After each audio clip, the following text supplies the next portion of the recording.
Remember a few years back when Canadian comedian Sean Cullen wrote a series of children's books? These ones to be exact? No? Yes. How about when the cast of Corner Gas took their show on the road?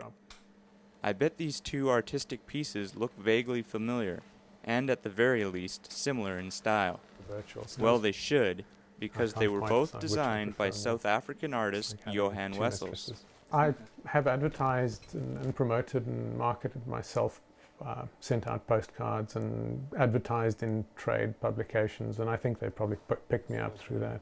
I've done work for magazines in Florida, and the nice thing about working digitally is you can send pictures across the world. It doesn't matter if I could be working anywhere. I could be sitting in the South Pole as long as I had an internet connection. I also bet you would have never guessed he's secretly living among us here in Moose Jaw.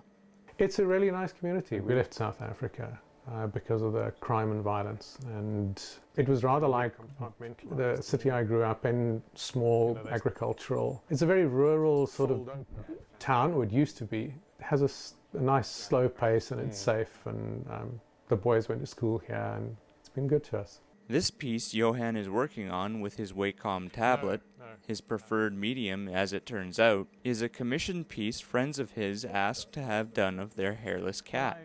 What I have here is underneath, I have what's nice about working like this is it kind of comes in layers.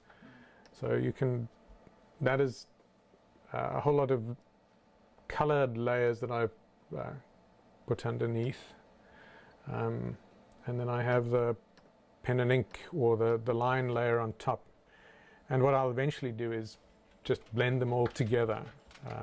But it has to go quite a lot darker. I'm using the black line around here and in there to sharpen it up.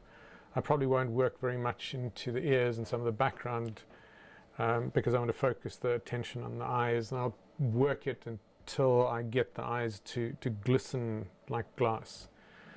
Johann has spent his career working at both ends of the artistic spectrum, on set designs for film and television, and instructing at universities about the basics of art history, specializing in printmaking. I think I learned a lot in the film industry about being freer in the way I paint. Previously, the printmaking background I have, I think, had me work in a fairly tight and small, sort of intimate scale.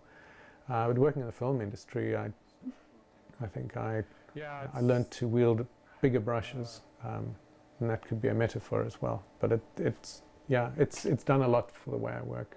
I miss teaching. It was the working with students, fresh, intelligent people, and they haven't yet settled into any sort of specific way of thinking. It's really exciting working with them. You learn a lot from them, and I miss sort of interaction with academic colleagues.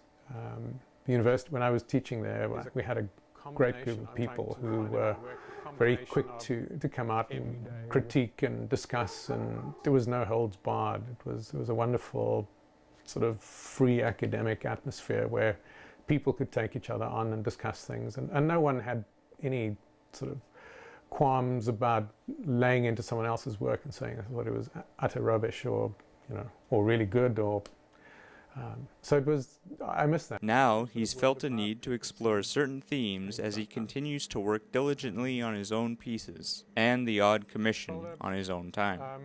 I did a lot of etching and engraving at university. It's my sort of field. I associate very heavily with printmakers who work in black and white, and a lot of them come from Rembrandt, probably one of the biggest influences.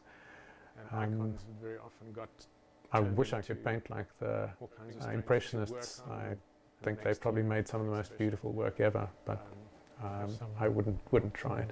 And of course, with the prospects of working at home came the idea, at least in principle, to spend more time with his wife and two sons, whom he also draws inspiration from. What was really nice is while they were growing up, we often worked on projects together.